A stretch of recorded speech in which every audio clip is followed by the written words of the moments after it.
Magandang araw. Ako po si Nitz Hernandez, Area Coordinator ng Old Capitol Site, BEC dito sa Immaculate Heart of Mary Parish. Welcome sa From the Pews. Hango sa Ebanghelyo natin ngayon itong mga salita. Anak, lumabas ka at magtrabaho sa ubasan. Ayoko po, ang tugon niya. Ngunit nagbago ang kanyang isipan kaya't siya'y pumaroon at gumawa.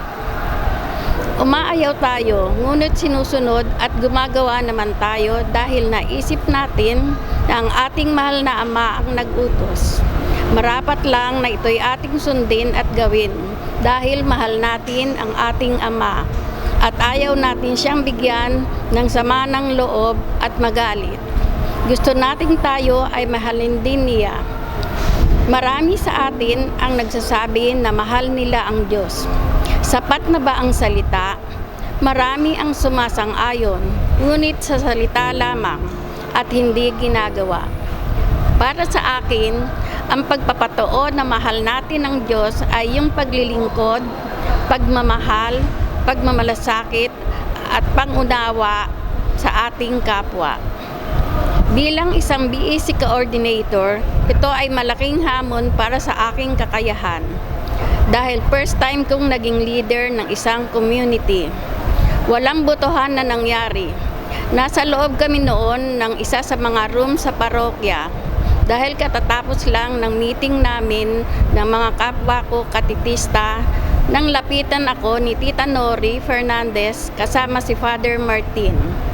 Doon sinabi nila na ako ang a-attend ng PPC planning dahil hindi active ang aming area coordinator.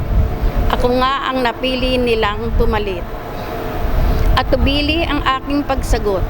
Dahil sa nag-aaral pa noon ang aking mga anak, hindi ako sanay mawalay sa aking mga anak at naisip ko sino ang mag-aasikaso sa pagkain ng mga anak ko at sino ang kasama nila sa gabi. Pero nung dumating ang araw ng planning, ay umattend din ako at sinabi ko kay Lord, Lord, bahala ka na sa amin. Gagawin ko ito para sa iyo. At dito nga nagsimula ang hamon ko sa buhay. Ang pangatawanan ko ang isang pagiging area coordinator. Mahirap para sa akin dahil ako ay isang taong mahiyain at tahimik na kung hindi mo kakausapin at lalapitan ay hindi ako kikibo at magsasalita.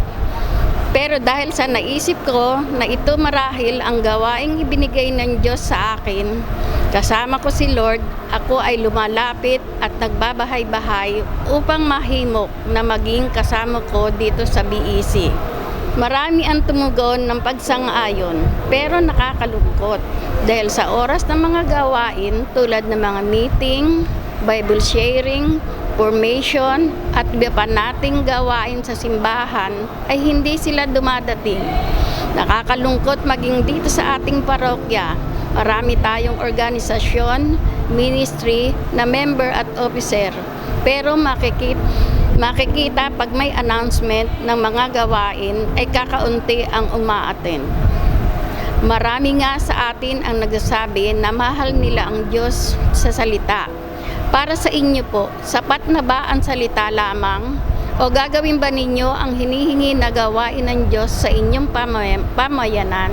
Ama naming lumikha, naway kayo ang manguna sa aming puso, isipan, salita at gawa upang kami ay makasunod ayon sa kalooban ninyo. Bigyan niyo po kami ng lakas upang matupad ang mga gawain na inaatas ninyo sa amin. Para sa pagdating ng panahon ay makapiling kami sa inyong kahariang walang hanggan. Amen.